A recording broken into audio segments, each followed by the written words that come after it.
With your last attack, Gengar finally goes down. You overcame many obstacles to get to this point, but you still have a long way to go. You traveled through Johto and won your first 4 gym badges, and now you need to plan which gym to challenge next. One of them is near a famous area in the Pokemon world, Lake of Rage. You know it well. You've battled and probably caught the red Gyarados before, and was likely your first shiny Pokemon ever. This lake stands out in people's minds because it introduces them to shiny Pokemon, and it marks the beginning of the Team Rocket hideout raid. It'd be reasonable to say that the Lake of Rage is the most important lake in Gold, Silver, and Crystal. Or is it? It's important, for sure, because like we said, it introduces shiny Pokemon, the champion, and a plot point that progresses the game's story. But there's one more lake that holds deeper meaning. That lake sits right outside your front door. And while you only cross it for a moment, this lake changes the game from a simple journey into a grand adventure. So drink some water, do your stretches, and let's get started. Begin your adventure by stepping outside your house, and from your front door, only 2 landmarks can be seen. The lab to your left, and the lake to the right. Of course, even if you choose the water-type Totodile as your starter, you can only go left, and that lake to the right will remain unexplored for most of your adventure.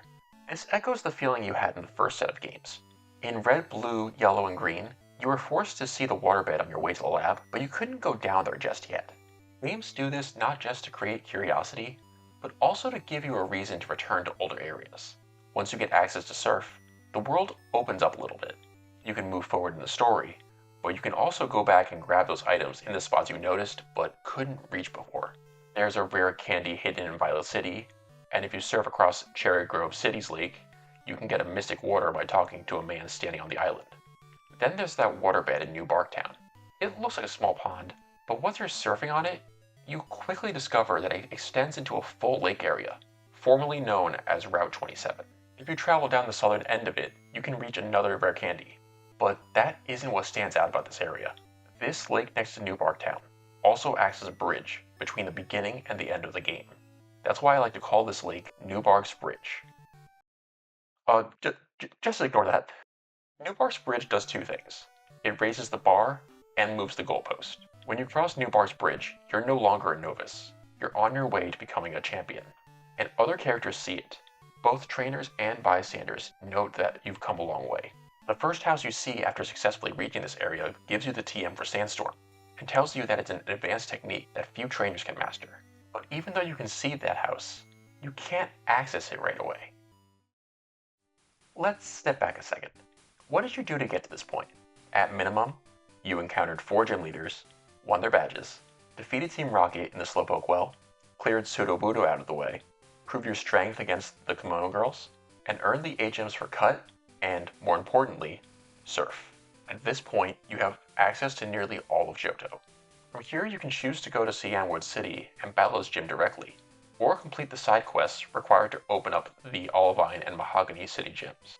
These side quests arguably made Johto famous. You can either retrieve the medicine needed to heal Jasmine's Ampharos in Olivine's Lighthouse, which asks you to travel to Cianwood anyway, or you can go to the Lake of Rage, battle the red Gyarados, meet Lance, and defeat Team Rocket. All of these options are correct, and the game allows you to explore them in any order you see fit. It's your journey, and it's your choice. The events that open the gyms aren't optional, but the choices you make until that point are up to you. Games like Pokemon try to give you that freedom. Even when you're in the middle of a chaotic Team Rocket takeover, you're still able to do things at your own pace. You can choose to go back to older areas whenever you want, and when you return to those older areas, you may find that you can do more than you could before. For example, when you defeat the red Gyarados, it drops the scale. That scale seems useless, but if you return to Mr. Pokemon's house, he rewards you by trading it for a rare item. That trade isn't just meant to reward you for completing a task. It's also meant to incite the emotions of surprise and accomplishment. Think of it this way. When you return to shore and meet Lance, he gives you the external goal of finding and defeating Team Rocket's hideout. That's now something you set out to do because Lance told you to do it. When you meet that goal, you're told to complete the next task. But no one told you to, for example, catch every Pokemon in the bug catching contest. That's an eternal goal. You're rewarded for winning the contest, sure, but you're doing it because you want to. No one has to say anything for you to do it because you decided to do it on your own. That Sunstone prize is just a side effect. In the same vein, you're not told to go to Mr. Pokemon's house ever again. You decide to do that on your own. But you might be thinking, how are these lakes any different from each other? You only go to each lake once on a normal playthrough, and only for a moment. But there's one slight difference that sets the two lakes apart. It's not just what you do when you get there, it's also about the emotions that come up as a result of everything you've done up until that point. The emotions you feel during the Lake of Rage scenario are dictated by fixed external events. The Lake of Rage shows you a shiny Pokemon, and that's always the same. But what about the shiny Pokemon you happen to meet by sheer chance? You're given the Togepi egg after beating Violet City Gym, but what about the first time you discovered you could hatch your own eggs and get your own baby Pokemon? These are the emotions Newbar's Bridge are supposed to bring up. The game tells you you're at the end of your journey, and this is the road to the Pokemon League. When you're told you're at the end, it's natural to reflect on those small moments and realize how big they actually were. You're constantly told how strong you are and how far you've come, but you're the one who gives meaning to that. Getting the Togepi egg, catching the shiny Gyarados, and defeating those 3 Electrodes are events that everyone encounters in the same way. Those shared experiences are dictated by the game, but not everyone will share the exact moment when your starter evolved, the moves you chose to teach your team, or even the order you fought those 3 gyms after Morty.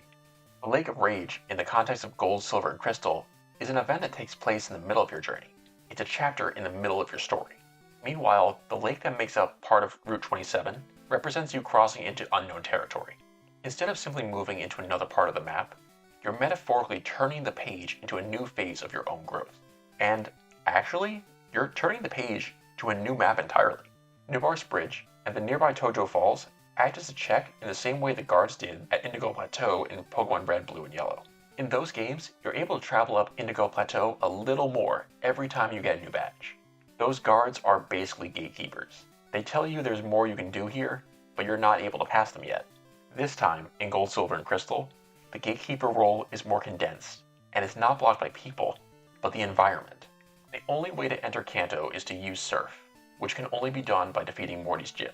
This marks the halfway point of your journey, but you can't cross that ledge on Route 27. There's no way over it except by entering the cave near the Sandstorm House. Inside that cave is the next checkpoint. You'll need to use Waterfall, which can only be done by defeating Claire and receiving your 8th and final badge. While you'll go through the sequence of events just like everyone else, what you do between then and now will be different. Did you surf around the Dragon Den and try to find a Dratini? Did you fly straight back to Newbar Town? Or did you take the path south and travel the last unexplored area before you take on the Elite Four?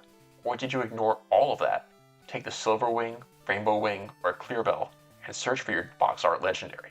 The game can only tell you what to do. How you do it is entirely up to you. There's another important part to all of this.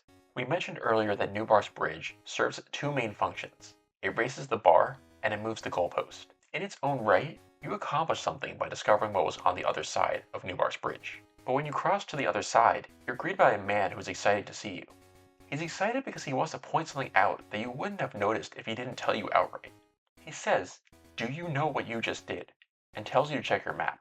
When you do, you realize you're no longer in the region you just conquered, but an entirely new region.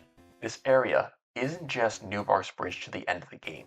It's Newbar's Bridge to Kanto. I said ignore that. And just like that, the game moved the goalpost. When you defeated Morty, you thought you were halfway through the game, but here you are, discovering that your original goal was only a small part of your journey. There's a new, or for many of you, an old, familiar region to explore. It's a preview of things to come. From the moment you stop Team Rocket at Goldenrod Radio Tower, you're led to believe you're in the endgame. And in a way, you really are. The path after the 8th badge leads you right back to the first town. You enter the lab and you're given the Master Ball. You're then prompted to battle the champion that you met at the other lake to see if you can become a champion yourself. As soon as you finish the story, the credits begin to roll, but you know it's not the end. That gives you an extra incentive to keep going. The story told you that Team Rocket was disbanded years ago, and their leader is no longer around. But if that changed, what else has changed? That's what the game wants you to feel. Newbar's Bridge to Kanto is a lake you've likely only crossed once. When the game reloads, you're told to travel to Kanto by boat in Allvine City. And once you're in Kanto, you can freely take the train between Saffron and Goldenrod. Now you can easily move between Kanto and Johto, and the bridge to Kanto becomes obsolete. But it still served its purpose. It served as a rite of passage. You succeeded in reaching your original goal, and now you have a new goal to achieve. But while the goal of getting 8 badges in Johto is external, the goal of getting 8 badges in Kanto is internal. The first time around, your goal was to beat the Pokemon League and become its champion. You knew that was your goal when you left with your starter at the beginning of your journey. But this time around, the reward in Kanto is ambiguous. You're led through Kanto not just because you're told to explore it, but because you want to. Everything that happens here is led by you. You're driven to travel through Kanto by your own curiosity. You discover how to awaken the Snorlax and open up the region by your own merit. And you easily defeat the Kanto gym leaders to win their badges by your own strength. Strength already proven by crossing the bridge to Kanto and successfully reaching the other side. At this point, the Kanto gym leaders feel easy. Their power is barely on par with the champion. But that's the point. You're not a novice anymore. You're an advanced trainer. You're the champion. They feel weaker because you are stronger. You're not a new adventure as much as you're uncovering the mystery of what Kanto actually holds for you this time. And all of the challenges and discoveries you find in Kanto keep leading up to the true ending, where you, as the champion of 2 regions, enter the final area within Johto. Here, you can tell it's actually time to prove yourself, so you climb Mount Silver and fight your final battle to see if you're worthy of becoming a Pokemon Master. What's an experience in these games that's unique only to you? Let me know in the comments. Quick shout out to those supporting on Patreon. If you want to see your name in the credits too and learn what else I'm working on, check the link in the description. Like and subscribe for more, and thank you so much for watching.